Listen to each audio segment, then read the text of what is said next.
Solve the following linear programming problems graphically. कह रहा है कि solve the following linear programming problems graphically. तो इसमें क्या है, मैक्सिमाइज करना है। ये ऑब्जेक्टिव फंक्शन क्या है, z is equal to 4x plus y, और सब्जेक्ट टू कंस्टेंट्स क्या है हमारे पास, x plus y less than equal to 50, 3x plus y less than equal to 90 and x is greater than equal to 0 and y is greater than equal to 0। इसको solution, इसका solution क्या होगा, from first से देखा जाए तो हमें इसमें पॉइंट निकालने होंगे पहले। तो x प्लस वाई, अगर x plus y less than equal to है तो पहले इसे इन इक्वेशन को इक्वेशन में चेंज करेंगे, x plus y is equal to 50, और यहाँ से हमें पॉइंट्स मिलेंगे। तो क्या होगा, x upon 50 plus y upon 50, मैंने बताया था, आप पिछले लेक्चर को देखेंगे तो आपको समझ में आ जाएगा। तो इजकल टू 1। तो पॉइंट्स हमारे पास क्या आ गए, पॉइंट्स आर 50 एंड 0 एंड 0 और 50। फ्रॉम सेकेंड से इसको इक्वेशन में चेंज करेंगे इन इक्वेशन को, तो 3x plus y is equal to 90। तो यहाँ पे क्या हो जाएगा, 3x plus y is equal to 90 है। तो यहाँ पे क्या हो जाएगा, मैंने क्या बोला था, जब अगर पॉइंट्स आपको निकालने हो तो जैसे ये 3x है तो y को आप भूल जाइए कि यहाँ पे y भी मौजूद है, इजकल टू 90 कर लीजिए।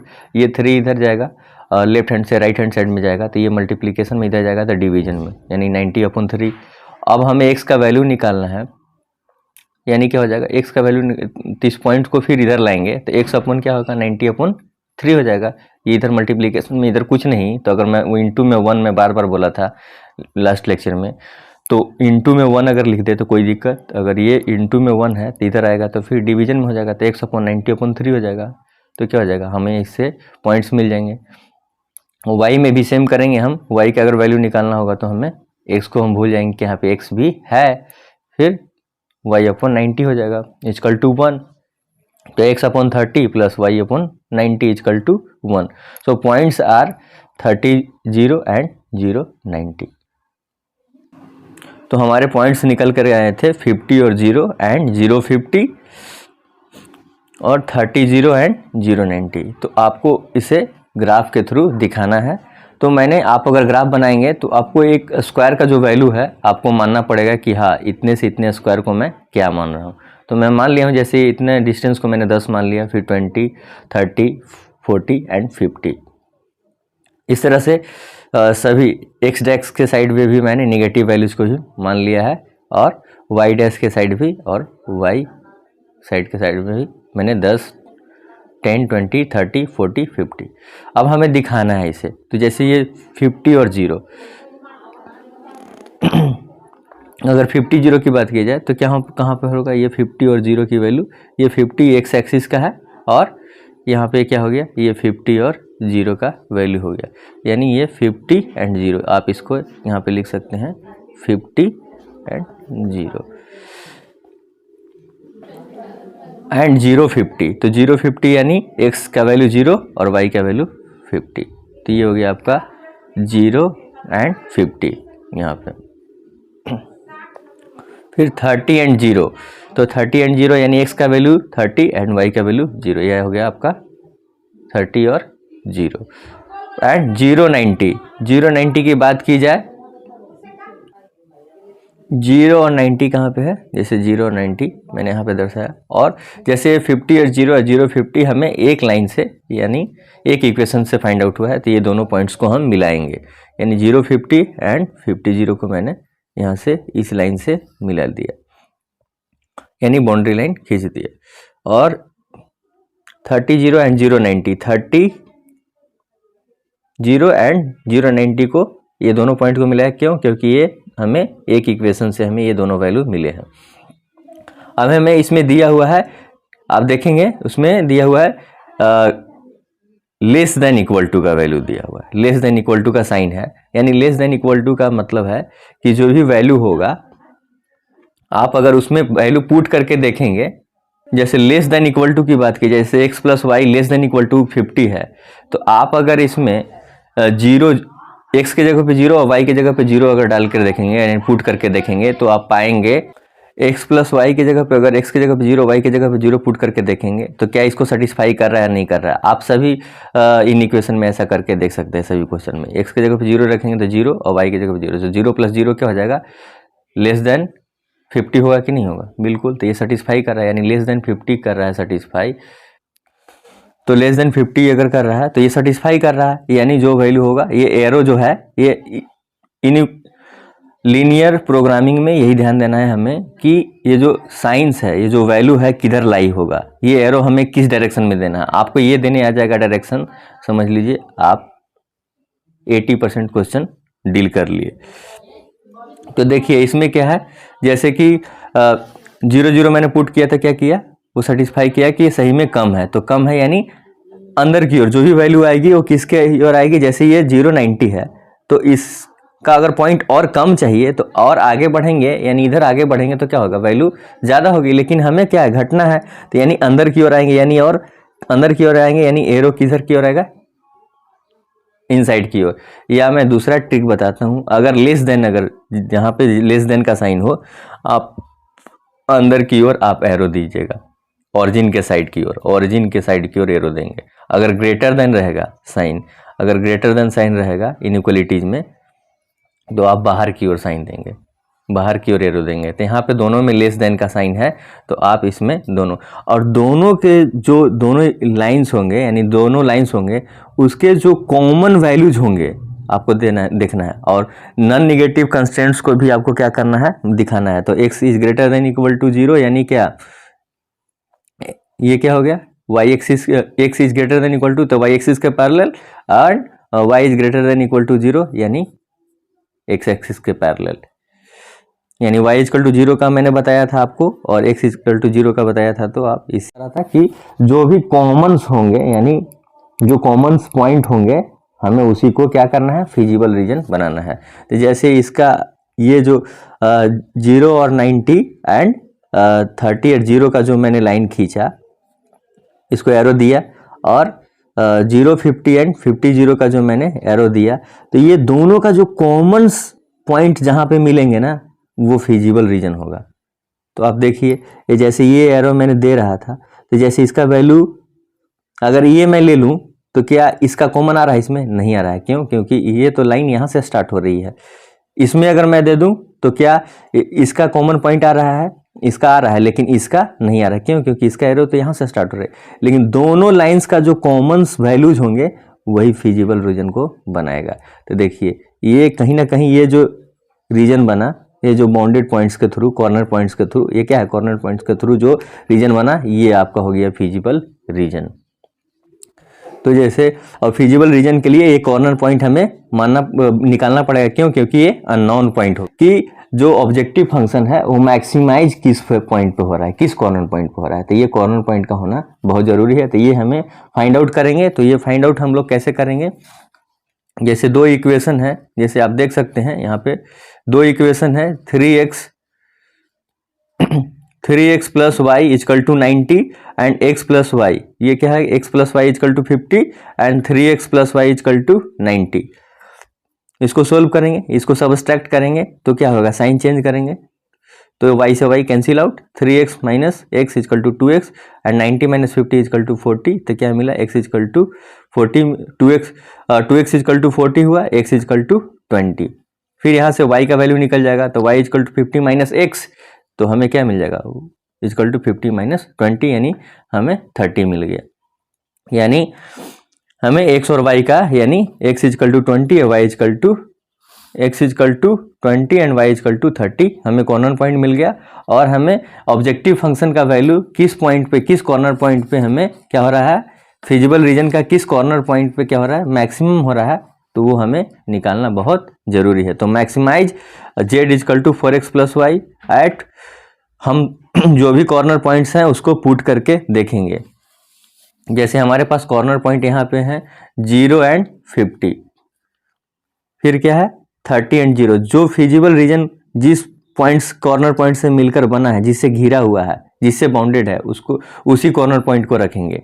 जैसे 20 30, 0 50 एंड 30 0, ये हमारे कॉर्नर पॉइंट है। यहाँ 0 0 भी आप कर सकते हैं, तो 0 0 का कोई मतलब नहीं है।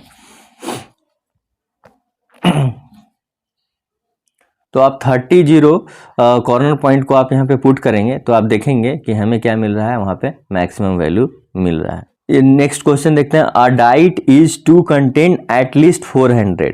यहाँ पे ये जो एटलीस्ट और एटमोस्ट अगर दिया रहेगा आपको क्वेश्चन में तो उसको बहुत ज़रूरी है कि ध्यान देना। यहाँ पे एटलीस्ट है, इसका मतलब क्या होगा मैं बताऊंगा। A diet is to contains at least 400 units of carbohydrate, 500 units of fat and 300 units of protein. Two foods are available, F1 which cost Rs 2 per unit and F2 which cost Rs 4 per unit. A unit of food F1 contains 10 units of carbohydrate, 20 units of fat and 15 units of protein. A unit of food F2 contains 25 units of carbohydrate, 10 units of fat and 20 units of protein. Find the minimum cost for a diet that consists of a mixture of these two foods and also meets the minimum nutrition requirements. Formulate the problem as a linear programming problems. तो हमें linear programming problems के through इसे solve करना है। तो पहले आप question को लिख लेंगे, उसके थ्रू आपको जो डेटा है आपको इस तरह से कॉलम बना करके उसको डेटा लिखना है। तो जैसे ऑब्जेक्टिव फंक्शन का मतलब क्या, जो भी इंग्रेडिएंट्स जैसे कार्बोहाइड्रेट, फैट, प्रोटीन, ठीक है, तो इसके बारे में मैंने लिखा है। और F1X था, उसमें F1 था और F2 था, दो कैटेगरी थी। तो F1 का जो भी है मैंने वेरिएबल के साथ X वेरिएबल के साथ लिख दिया है और F2 को Y वेरिएबल के साथ। तो आपको वेरिएबल X और Y वेरिएबल में आपको वेरिएबल बहुत ज़रूरी है, तभी क्वेश्चंस बनेंगे। क्यों? क्योंकि हमें इन इक्वेशन बनाने के लिए वेरिएबल का होना बहुत ज़रूरी है। तो दो कैटेगरी थी F1 और F2, उसमें X और एक में Y। और रिक्वायरमेंट्स हमें क्या थे दिए हुए, तो डेटा आपको वहीं से लिखना है क्वेश्चन से। तो कार्बोहाइड्रेट F1 में 10 थे और F2 में 25 थे और रिक्वायरमेंट कितना था 400 यूनिट। फैट था 20 और F2 Y में 10 था और इसका रिक्वायरमेंट 500 था। प्रोटीन का 15 था और F2 Y में 20 एंड रिक्वायरमेंट इसका 300 था। और कॉस्ट ऑफ आइटम मैंने पढ़ा था Rs 2 रुपीज़ और इसका 4 रुपीज़। एक चीज़ और ध्यान दीजिएगा, जहाँ पे अगर दो ही एलिमेंट हो, मैं एक ट्रिक बता रहा हूँ कि जैसे जहाँ पे दो ही एलिमेंट हो तो वो क्या हो जाते हैं, ऑब्जेक्टिव फंक्शन में चला जाता है, क्योंकि ये कॉस्ट किसका F1 और F2 का बता रहा है, जिसमें Rs 2 रुपीज़ पर यूनिट थे। तो ऑब्जेक्टिव फंक्शन लिखेंगे तो Z is equal to 2x plus 4y, जो कॉस्ट का था, यूनिट ऑफ कॉस्ट था, तो ये क्या हो जाएगा ऑब्जेक्टिव फंक्शन। तो Z is equal to 2x plus 4y and subject to constants are क्या हो जाएंगे हमारे पास। तो मैंने वेरिएबल लिख दिया था F1X एंड F2Y के साथ। तो जो भी इंग्रेडिएंट्स जो मौजूद थे, चाहे तो कार्बोहाइड्रेट हो, प्रोटीन हो या न्यूट्रिएंट्स हो, तो उसके अकॉर्डिंग क्या है आपको वेरिएबल के साथ लिखना है। तो 10x plus 25y greater than equal to 400। Greater than का साइन क्यों है? क्योंकि मैंने क्वेश्चन में आपको दिखाया था एट लीस्ट, यानी कम से कम 400 होना चाहिए, लेकिन ज़्यादा से ज़्यादा कितना भी हो सकता है। एटलीस्ट का मतलब होता है कि कम से कम इतना और नहीं तो ज़्यादा। 20x plus 10y greater than equal to 500। यानी इन इक्वेशन लिखते टाइम आपको ध्यान देना है कि एक वैल्यू मैं अगर F1 से ले रहा हूँ तो दूसरा वैल्यू F2 से लूँगा। तो 20x plus 10y greater than equal to 500, क्योंकि एटलीस्ट लगा हुआ है, कम से कम हमें क्या चाहिए 500, ज़्यादा से ज़्यादा कितना भी रहेगा चलेगा, कोई दिक्कत नहीं है। 15x plus 20y greater than equal to 300। And non negative restriction आप आसानी से लिख सकते हैं। नॉन नेगेटिव रेस्ट्रिक्शन क्या होते हैं, मैंने आपको थ्योरी बताया था, तो उस टाइम बताया था x is greater than equal to 0, y is greater than equal to. ये सभी क्वेश्चन में by default non negative restrictions होते ही होते हैं। कि ये आपका सॉल्यूशन हो गया इस क्वेश्चन का। अवेलेबिलिटी है वो दिया हुआ है कि कैल्शियम फूड 1 में 10 है, फूड 2 में 4 यूनिट है। अब minimum requirement of daily requirements of nutrients कितना होना चाहिए, 20 होना चाहिए। प्रोटीन 5 एंड दूसरे फूड में भी 5 है, और इसका minimum requirement daily requirement for nutrients के लिए क्या होना चाहिए 20। कैलोरीज का 2 एंड दूसरे में 6 एंड इसका डेली बेसिस पे 13। प्राइसेस क्या है 0.60 एंड इसका क्या है 1 है। फूड 2 में क्या है 1 है। तो आपको मैंने बताया था कि एक ट्रिक है, अगर दो ही वैल्यूज दिया रहे तो इसका मतलब समझिए कि वो ऑब्जेक्टिव फंक्शन का वैल्यू दिया हुआ है, लेकिन प्राइसेस का बेसिस पे बोल रहा है फूड के बारे में, तो ये क्या है ऑब्जेक्टिव फंक्शन का। क्यों? क्योंकि हम लोगों ने ये पढ़ा था कि जो एलपीपी होता है इसके हम लोग कॉस्ट को चाहे तो मिनिमाइज करने के लिए और प्रॉफिट को मैक्सिमाइज करने के लिए, तो कहीं ना कहीं वो किसका है डायरेक्टली प्रोपोर्शनल या इनडायरेक्टली प्रोपोर्शनल किसका बोल सकते हैं, प्राइस कहीं होगा, तभी तो कॉस्ट इफेक्ट और प्रॉफिट का इफेक्ट इसी पे डिपेंड करेगा। तो ऑब्जेक्टिव फंक्शन देखिए z is equal to 0.6x plus 1y, ये ऑब्जेक्टिव फंक्शन हो गया। अब इसको सब्जेक्ट टू कंस्ट्रेंट्स कैसे लिखेंगे, 10x, जैसे एक वैल्यू अगर ये वेरिएबल आप इसमें लिख सकते हैं, इसको x कर दीजिए और इसको y कर दीजिए। जैसे आप इसको x कर दीजिए, ये x हो गया और ये y वेरिएबल। तो जैसे आप लिखेंगे सब्जेक्ट टू कंस्टेंट 10x और प्लस 4y, और इसमें कह रहा है कि मिनिमम ये इतना है, ज़्यादा से ज़्यादा कितना भी हो सकता है, तो इसमें भी क्या लगेगा ग्रेटर देन इक्वल टू का और 20। 5x plus 5y greater than equal to 20, 2x plus 6y greater than equal to 30, क्योंकि मिनिमम कह रहा है यानी एटलीस्ट वाला, कम से कम इतना है, ज़्यादा से ज़्यादा कितना भी हो सकता है। और इसमें नॉन निगेटिव रेस्ट्रिक्शन आप खुद से लिख सकते हैं, x y greater than equal to 0। तो इस तरह से ये क्वेश्चन कंप्लीट हुआ। हमें इसको इन इक्वेशन के फॉर्म में लिखने थे और कौन सा ऑब्जेक्टिव फंक्शन होगा ऑब्जेक्टिव फंक्शन लिखने थे। तो इस तरह का क्वेश्चन आएगा, आप आसानी से डील कर सकते हैं। टाइप थर्ड का question number 1, a small firm manufactures item A and B, so the total number of item A and B that it can be manufactured in a day is at the most 24, और यहाँ पे at most का use किया हुआ है, तो आप लोग ध्यान दीजिएगा। at most का मतलब जब हम लोग इनइक्वलिटीज लिखेंगे तो इसका मतलब आपको at most में तो 24 है, तो item A takes 1 hour to make that item B takes only half an hour.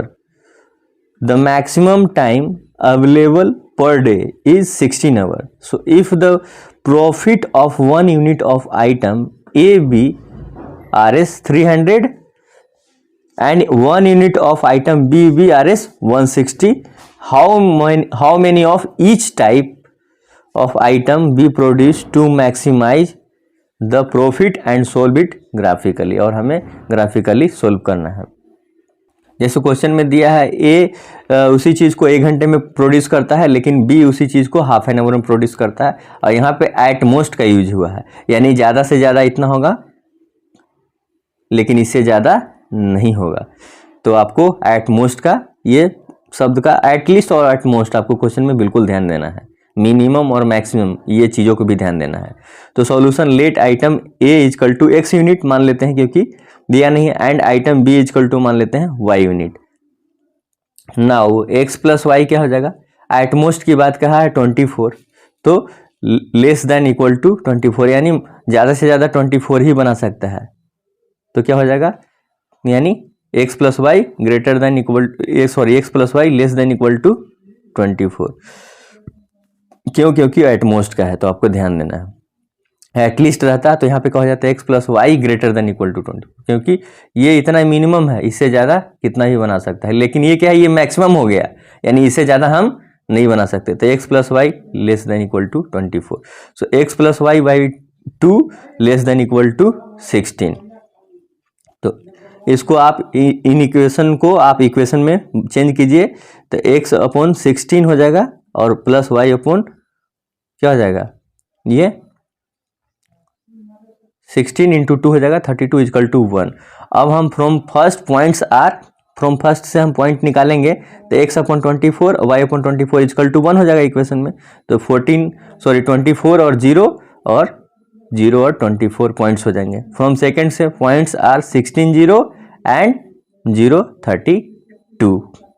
तो प्रॉफिट यानी जेड इजकल टू क्या हो जाएगा, जो हमारे वैल्यू दिए हैं 300x प्लस 160y, ये आपका हो गया है ऑब्जेक्टिव फंक्शन।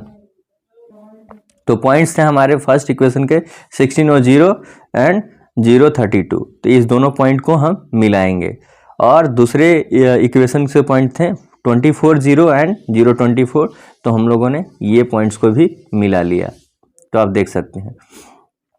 अब क्या था, मैंने बोला था कि अगर एट लीस्ट यानी अगर ग्रेटर देन का साइन हो, तो अगर x प्लस वाई या जो भी वेरिएबल के साइड अगर ग्रेटर देन का साइन होगा तो जो एरो का साइड होगा बाहर में होगा। अगर वेरिएबल के साइड लेस देन का साइन होगा तो हम अंदर की ओर एरो को खींचेंगे। ठीक है,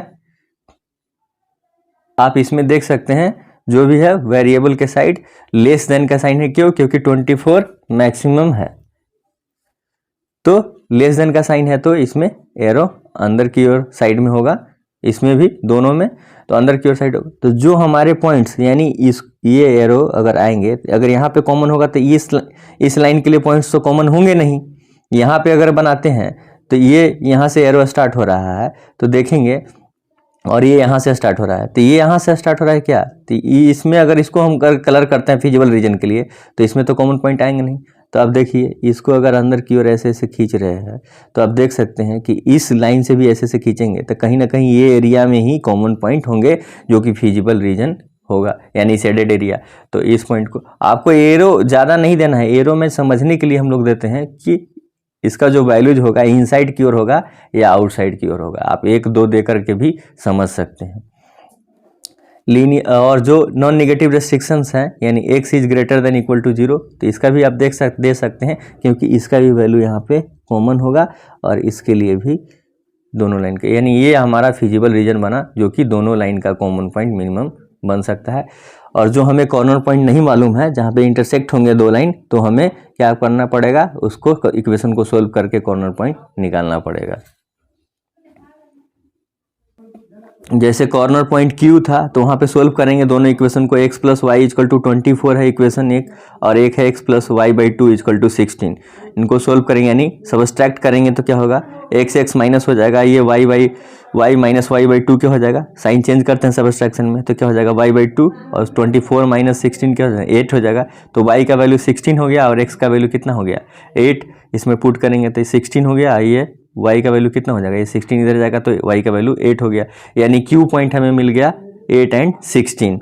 तो हम कॉर्नर पॉइंट को हम लोग शो कर देंगे। देखिए आप कॉर्नर पॉइंट को मैंने शो किया है 8 एंड 16, जो x का वैल्यू 8 है y का वैल्यू 16 है। सो मैक्सिमाइज द प्रॉफिट के बारे में बोल रहा था, z is equal to 300x plus 160y है। तो ये क्या है, हमारा ऑब्जेक्टिव फंक्शन है। इसमें क्या करते हैं, कॉर्नर पॉइंट को हम लोग पुट करके देखते हैं और जिसमें मैक्सिमम वैल्यू हो जाता है वो क्या हो जाता है, उस ऑब्जेक्टिव फंक्शन के लिए क्या हो जाता है, मैक्सिमम पॉइंट हो जाता है। तो हम बारी बारी से जो कॉर्नर पॉइंट यानी जिस बॉन्डेड पॉइंट्स के थ्रू जो हमें फिजिबल रीजन मिलता है हम उसी को कॉर्नर पॉइंट बोलते हैं। आइए देखते हैं, जैसे यहाँ पे P के मिलाने से P और ये ऑरिजिन हो गया और R और Q ये हमें ही बॉन्डेड रीजन बना रहे हैं, यही हमें फिजिबल रीजन बना रहे हैं। तो यही पॉइंट्स को डालेंगे, ना कि बाकी पॉइंट्स को भी डालेंगे। P पॉइंट्स पे 024 है, Q पॉइंट्स पे 816 है एंड R पॉइंट पे 160 है। तो ये तीनों पॉइंट को हम पुट करके देखेंगे जिसपे हमें मैक्सिमम प्रॉफिट मिलेगा, यानी जेड में हम ये कॉर्नर पॉइंट्स को पुट करेंगे जिसपे हमें मैक्सिमम पॉइंट मिलेगा हमारा, वो मेरे लिए क्या हो जाएगा, वो पॉइंट हमारा मैक्सिमम पॉइंट को क्या करता है, मैक्सिमम वैल्यू को देगा। तो देखिए मैक्सिमाइज द प्रॉफिट, तो इसमें हम 024 को रखते हैं तो 300 यानी 0 यानी क्या x का वैल्यू और 24 यानी क्या y का वैल्यू। तो जो y है उसके जगह पे y का वैल्यू, x जो है x का वैल्यू, z इजकल टू क्या हो जाएगा 300 इंटू 0 यानी 0 हो जाएगा, प्लस 160 इंटू 24 y का वैल्यू डालेंगे तो 3840 आएगा, और r का वैल्यू 16 0 है तो यानी x का वैल्यू 16 y का वैल्यू 0 है। तो उसमें पुट करेंगे तो हमें 300 इंटू 16 प्लस 0 हो जाएगा क्योंकि 0 से मल्टीप्लाई करेंगे किसी में तो 4800 आ गया। अब 8 और 16 को पुट करेंगे उसमें तो z is equal to 300 into 8 plus 160 into 16 तो हमें 4960 आता है, जो कि इन तीनों में सबसे ज़्यादा मैक्सिमम वैल्यू है। तो हमें मैक्सिमम प्रॉफिट इस पॉइंट पे मिल रहा है। तो ये आपका मैक्सिमम। दूसरा क्वेश्चन देखते हैं, a company manufactures 2 types of toys A and B। So type A requires 5 minute each for cutting and 10 minute each assembling, यानी एक टॉय को यानी 5 मिनट क्या लगता है कट करने के लिए, 10 मिनट असेंबल करने के लिए लगता है। तो type B requires 8 minute each for assembling, और टाइप बी क्या करता है कि 8 minute requires for each for assembling, यानी टाइप बी क्या requires 8 minute each for assembling, यानी दोनों के लिए। There are 3 hours assemble for cutting and 4 hour for assembling, यानी 3 आवर कटिंग के लिए और 4 आवर आपका असेंबलिंग के लिए है in a day. The profit is Rs50 each on type A and Rs60 each of type B. So how many toys of each type should the company manufacture in a day to maximize the profit? और company को maximise करना है profit, तो क्या करना है कि how many toys of each type should the company manufacture, तो कितना कंपनी मैन्युफैक्चर करेगा ताकि उसको प्रॉफिट होगा। तो आप देख सकते हैं वेरिएबल हमें मान लेना है एक्स वाई, क्योंकि क्या है ए टाइप और बी टाइप है, तो टॉयज क्या हो गया ए टाइप और बी टाइप। तो कटिंग टाइम क्या है ए के लिए 5 है और असेंबलिंग टाइम क्या है 10 है, और प्रॉफिट कितना हो रहा है 50। वाई, जैसे वाई वेरिएबल मान लेंगे क्योंकि ए बी कैटेगरी का मैंने बोला, तो टॉयज बी के लिए कटिंग टाइम भी 8 है, लेकिन दोनों के लिए क्या है असेंबलिंग, मतलब असेंबलिंग टाइम कटिंग टाइम इसका दोनों सेम है। प्रॉफिट कितना हो रहा है 60। और देखिए मैक्सिमम जो टाइम लग रहा है वो मैक्सिमम टाइम कितना है 3 आवर है, यानी इसको मिनट में मैंने बदल दिया है 180 मिनट, क्योंकि सभी चीज़ें मिनट में है। तो 4 आवर क्या है 240 मिनट। तो आप यहाँ पे देख सकते हैं जो मैक्सिमाइज करना है किसको प्रॉफिट को, तो जेड इजकल टू, तो यानी ऑब्जेक्टिव फंक्शन क्या होता है, मैंने बार बार बोला है, लास्ट टाइम भी बोला कि हम लोग एलपीपी में प्रॉफिट को मैक्सिमाइज करने के लिए और कॉस्ट को मिनिमाइज करने के लिए, तो यहाँ प्रॉफिट है तो इसको मैक्सिमाइज करने के लिए बोला, यानी जेड ये हो जाएगा ऑब्जेक्टिव फंक्शन, आप याद रखिएगा। जहाँ प्रॉफिट का जहाँ कॉलम होगा वो क्या हो जाएगा जेड हो जाएगा। तो 50x plus 60y, 50x plus 60y। अब सब्जेक्ट टू कंस्टेंट्स क्या कर रहा है, सब्जेक्ट टू कंस्टेंट हो जाएगा 5x plus 8y less than equal to 180। क्यों, क्योंकि हमारा जो मैक्सिमम पॉइंट है, जो सॉरी मैक्सिमम टाइमिंग है मेरा कितना है 3 आवर एंड 4 आवर ही है, तो क्या हो जाएगा लेस देन इक्वल टू का लगेगा, यानी कि हमारे पास 3 आवर ही है और 4 आवर ही है एक दिन में। और 10x plus 8y, 10x plus 8y less than equal to 240, यानी असेंबलिंग वाला का एक आपको इनइक्वलिटी बनाना है और कटिंग का कॉलम से एक इनइक्वलिटी बनाना है, यानी 5x plus 8y less than equal to 180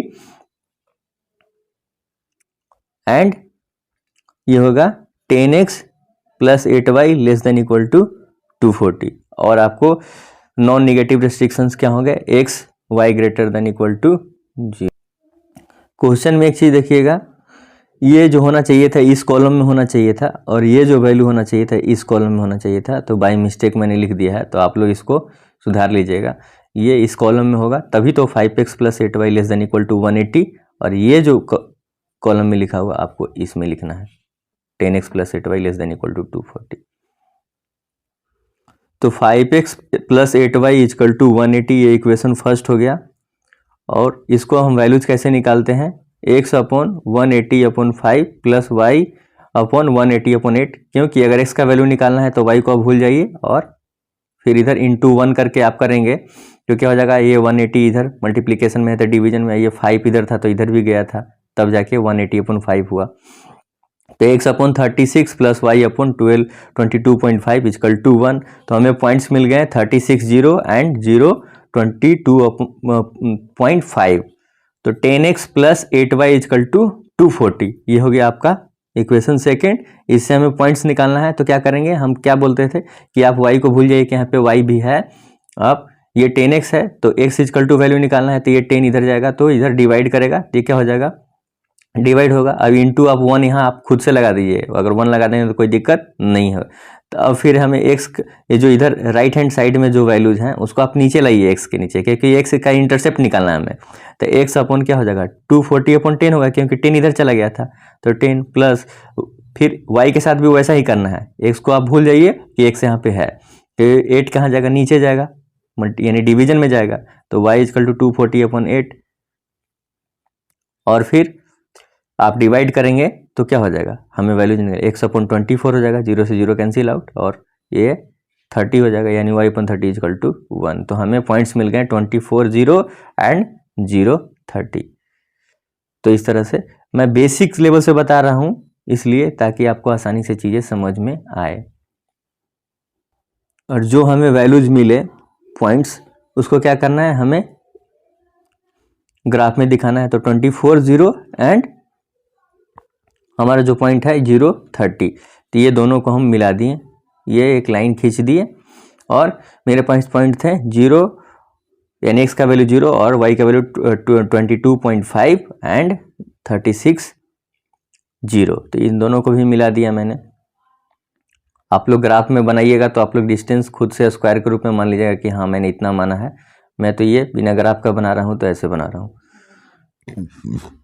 फिर क्या हो गया, ये जो लाइन जहाँ पॉइंट जिसका मिला रहे हैं उसका इक्वेशन लिखना बहुत जरूरी है।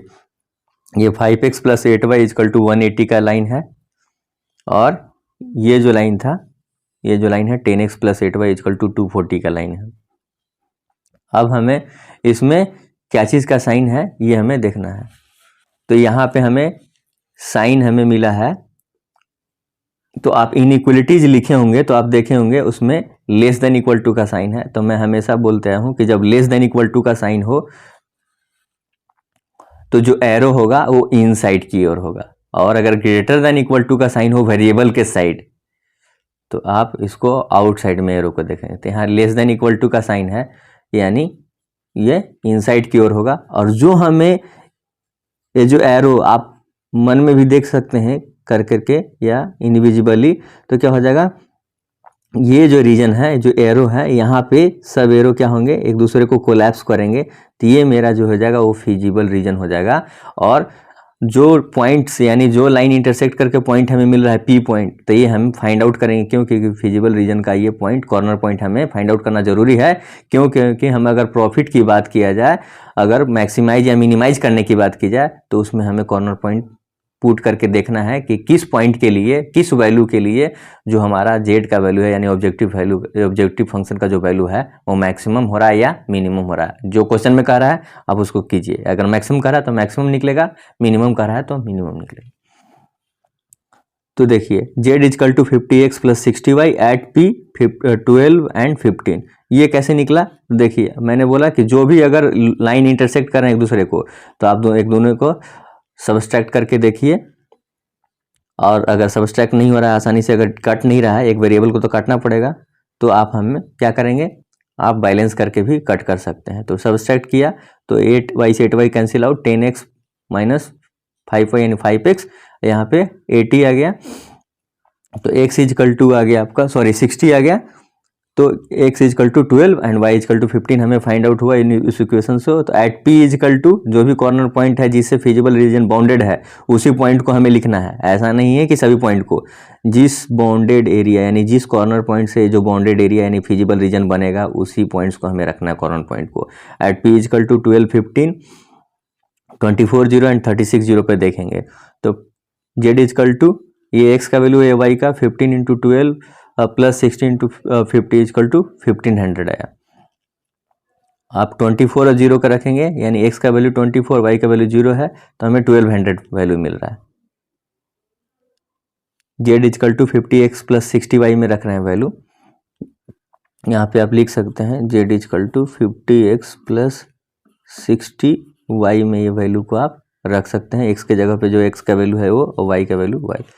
z = आ गया 36 एंड 0 रख रहे हैं, तो हमारा 1800 आ रहा है। यानी इस पॉइंट पे क्या हमें मैक्सिमम वैल्यू मिल रहा है, क्योंकि 1800 इसमें सबसे ज़्यादा है, तो इस पॉइंट के लिए हमारा मैक्सिमम वैल्यू मिल रहा है। तो इस तरह से ये क्वेश्चन कंप्लीट हुआ। आप लोग वीडियो को, जो फर्स्ट पार्ट है और सेकंड पार्ट को आप देखिए, तभी समझ में आएगा। ऐसा नहीं है कि आप सेकंड पार्ट को डायरेक्ट देखेंगे तो समझ में आएगा। आप फर्स्ट पार्ट को पहले देखिए, फिर सेकंड पार्ट को देखिए, आपको आसानी से समझ में आएगा।